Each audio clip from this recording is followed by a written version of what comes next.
students, I'm Habibet Dassouli, coach and trainer in personal and professional development. And today we will talk about communication and listening barriers. As you know, communication is an essential element of your daily life. We simply cannot not communicate, yet we often encounter barriers to effective communication, which hinders our ability to listen actively and can be a source of relational conflict. We all know how to communicate, but to communicate effectively, we must first understand that in every communication there is a sender and receiver, and we must learn to listen actively and overcome listening obstacles. One of the most common barriers to effective communication is the lack of mastery of the skills necessary to communicate with impact. This is what we will see in this video. To ensure your full understanding of this topic, a quiz is given at the end of this video to which you must respond. Let's start by explaining what is communication. We can say that communication is a process through which we exchange information. It can take many forms: verbal, non-verbal, written, and visual. Communication is actually a central aspect of personal development because it forms the foundation of interpersonal relationships, conflict resolution, and effective collaboration. Thus, understanding the different aspects of communication and developing adaptive communication skills are essential for fostering harmonious interactions with others and for expressing one's own needs, opinion, and emotions in a clear and respectful manner. Talking about the foundation of communication, we can say that at the base of all communication are understanding, active listening, clarity, and empathy. Communicating clearly involves speaking more slowly so as to choose words suitable for each situation. Communication use takes several forms. Only 7% of our communication is through words, while 55% of our communication is non-verbal, such as gestures, postures, gasps. 38% of our communication is paraverbal, such as noise, tone of voice, breathing. Thus, understanding the other involves the ability to grasp their message in its context and meaning.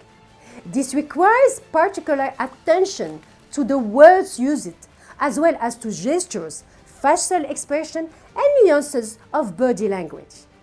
Accurate understanding ensures that the message is interpreted appropriately, thus reducing misunderstandings and potential conflicts. De Vito in 2015. It is important to remember that in all communication, there is a sender and receiver. The sender chooses a communication channel and sends a message with words, gesture, volume of voice, breathing. The receiver captures these pieces of information and translates them into their language with their perception and emotions. They respond to the sender also choosing a communication channel. If the feedback is positive, communication continues smoothly. If the feedback is negative, communication becomes difficult. Tension arises between the sender and receiver, and the conflict begins to emerge. Hence, the importance of developing active listening. Let's talk about the importance of listening. But for communication to be effective, more than just knowing how to speak and write is required. One must also know how to listen. Listening, therefore, is an essential skill in communication. But why?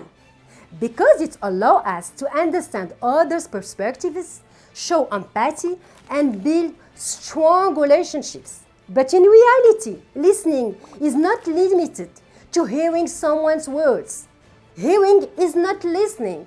Actively listening involves seeking to understand the complete message, including the emotions and intentions behind the words. We refer to active listening as an indispensable skill for effective communication. Knowing how to listen actively goes beyond simply hearing the words spoken by others. It involves giving total attention to what the other person is saying, as well as to their facial expression and body language.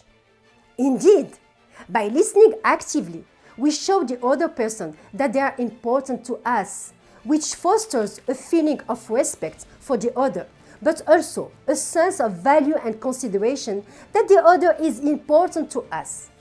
Thus, the work of Carl Rogers in 1951 on person-centered therapy highlights the importance of this empathetic listening in the communication and helping relationship process. Respect, meanwhile, is an essential element of human exchange.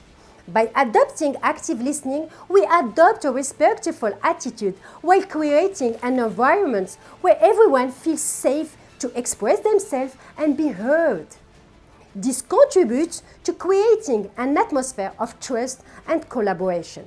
John Gray's book, written in 1992, Men Are From Mars, Women Are From Venus, underscores the importance of mutual respect in interpersonal communication by emphasizing the behavioral and linguistic differences between each other. But active listening also involves mastering silence. Kristen Salmont in The Art of Silence, published in 2022, shows that silence is golden. It allows us to choose the right moment to respond to the other, to choose words appropriate for the situation, to take a step back to manage our emotion well and use everyone listening obstacles. Let's talk about listening barriers. Unfortunately, many obstacles can hinder our ability to listen effectively. These obstacles can be internal, such as our own biases and mental distraction, or external, such as background noises and interruption. It is important to recognize these obstacles and seek ways to overcome them. Thus, barriers to communication can be obstacles that hinder the effective transmission of messages between individuals. These barriers can take various forms and can be due to personal, relational, or environmental factors. This can translate into a difficulty in clearly expressing one's ideas, actively listening to others, or interpreting nonverbal signals correctly. The work of Deborah Tannen in 1990 in You Just Don't Understand, Women and Men in Conversation explored these differences in communication styles and their implication on daily interaction. Prejudices and stereotypes are also significant barriers to communication. When we have preconceived ideas about a person or a group, this can influence our way of perceiving and treating them and negatively impact our communication with the risk of creating a relationship conflict. Recognize the thoughts and feelings of the other. Learn to make concessions if needed. Sharpen your skills in terms of awareness of the other. To communicate effectively, it is essential to let one's interlocutor talk about themselves and their interests. Give importance to their point of view. Value the person to prepare them to receive your feedback. Strong emotion can also be a barrier to communication. When we are overwhelmed by feelings such as anger, frustration, or sadness, it can be difficult to communicate in a calm and respectful manner. Authors like Daniel Goleman in 1995 in Emotional Intelligence explore the role of emotions in communication and the importance of mastering one's emotion before engaging in communication. Finally, physical and environmental barriers can also affect communication, such as excessive noises, frequent interruptions, can make it difficult to transmit and receive messages. It is therefore important to create an environment conducive to communication. Knowing how to choose the place, the location, the moment, also to ensure that the other will be listening to us.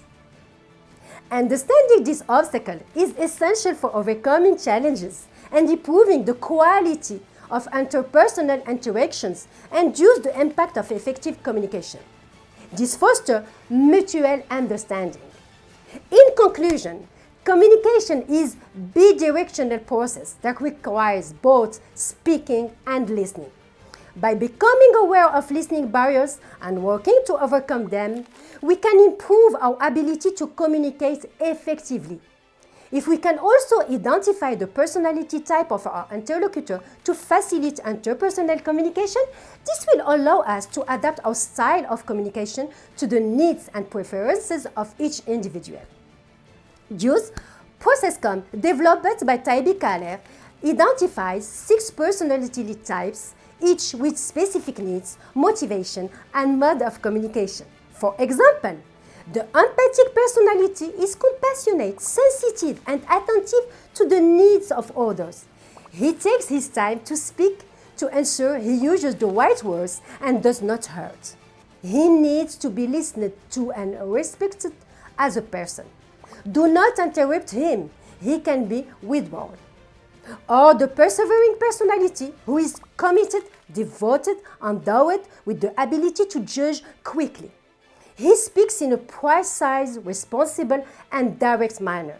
He likes to be a leader and recognized for his work. Choose the moment to talk to him. Be concise and precise. He does not like to waste his time on details. To conclude, successful communication depends on the quality of the message. For a message to have an impact, it must be clear, precise, and adapted to the personality of the receiver.